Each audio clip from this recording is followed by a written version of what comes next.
In 2022, we had roughly 10 to 12 days of events, both public and private. In 2023, our calendar has expanded to 30 to 40 days. We've sold close to 12,000 tickets here, and the season's not yet complete. So we've more than doubled our numbers from last year. Our ridership continues to grow. Our sold-out trains continue to be sold out.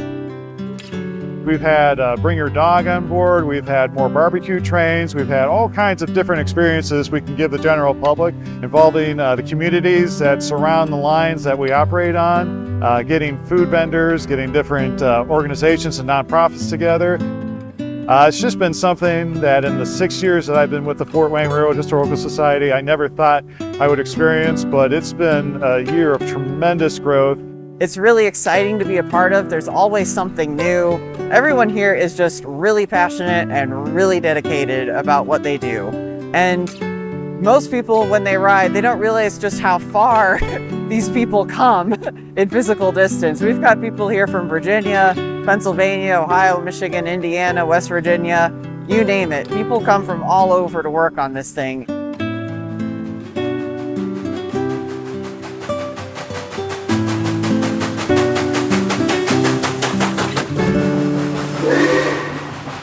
At the tail end of 2022, we signed an agreement to acquire 7 former New York Central passenger cars that were part of the original Empire State Express fleet.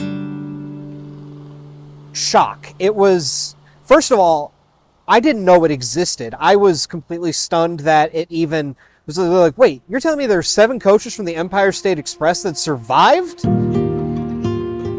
My hometown is actually on New York Central trackage. There really isn't a whole lot preserved where I am except a few stations and buildings, but to get on actual equipment that ran through my hometown. To see those come into Fort Wayne's portfolio, especially after having to rely off of a whole slew of private cars over the last 10 years I've seen them, it's great that they're finally able to have their own train to take on the road whenever they want and wherever they want. At a minimum, each of those cars is going to cost $160,000 to $170,000 to get back into service. But by the end of it, it will quadruple our current train set capacity. So we will have the opportunity to create not just a massive steam excursion passenger fleet, but different train sets for different events all throughout the year, for our ice cream trains, private charters, wedding trains, all-day excursions, etc.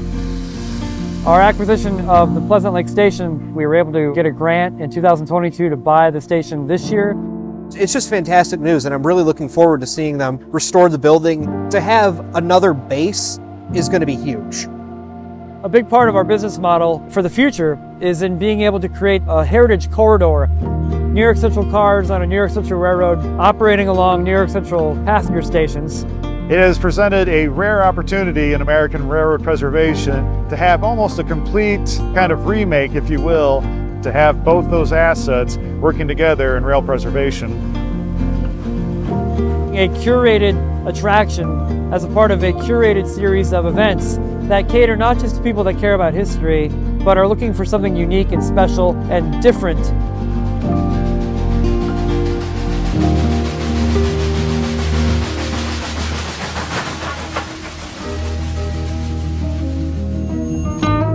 The most gorgeous paint scheme I've ever seen on a diesel locomotive in years. It looks better than what it probably did when it came to the nickel plate straight from EMD. The long progress of 358, it's something that we've looked forward to for a long time, and to finally see that fresh black and gold was just beautiful.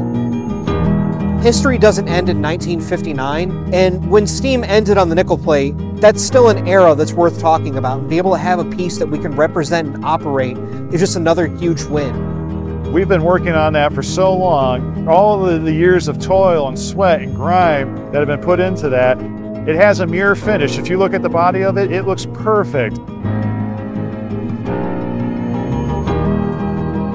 The big thing is we're not going to put that under a roof, we're not going to put it in a museum. You're going to go see it out here on the main line, running trips, and that's going to be coming up very soon. If there's a word that can be used to describe the generations of volunteers of our organization, it's tenacious. the tenacity of volunteers to take a broken steam locomotive out of a park and make it into an international attraction. I always say that what good is treasure if you don't share it?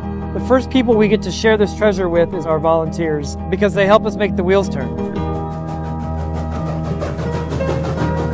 What we are effectively doing here is we are building a chessboard and we are assembling the chess pieces.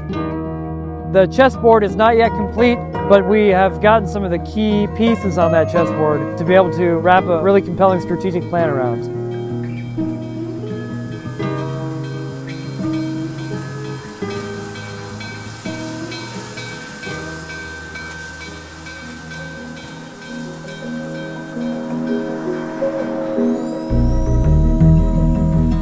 I think as far as the future of Fort Wayne Railroad Historical Society is concerned, it's bright.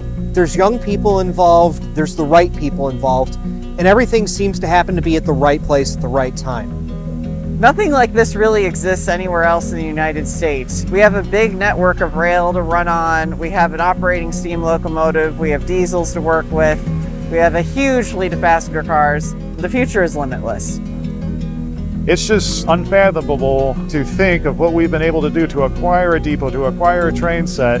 It's a real testament to our leadership, to our volunteers, and they are some of the hardest working people you'll meet anywhere out here in rail preservation.